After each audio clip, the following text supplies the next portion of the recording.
واحده من الانشطه او الاكتيفيتيز اللي ممكن نستخدمها اثناء البرزنتيشن اسمها انرجايزر. وزي ما حضراتكم شايفين كلمه انرجايزر جايه من انرجي او طاقه. ساعات واحنا بندي البرزنتيشن بتلاقي كده الاودينس او الجمهور بداوا يتوبوا، حد بدا يمسك الموبايل، ظهرت عليهم علامات التعب شويه.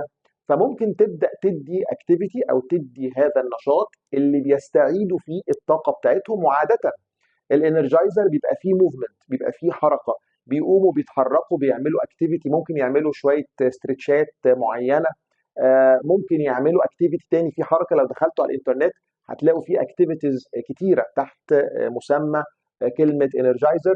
ممكن تلاقي الناس وهي لما بترجع من اللانش بريك او الكافي بريك بعد الاكل ممكن تلاقيهم برضو شويه بيبقوا مريحين، فممكن تعمل برضو فكره الانرجايزر. او بعد مثلا سيشن طويله كان فيها تفكير كتير، فالناس مثلا ارهقت ذهنيا، فتبدا برضو تعمل فكره الانرجايزر. وزي ما قلت لكم هتلاقوا امثله كتيره موجوده على الانترنت. سهله.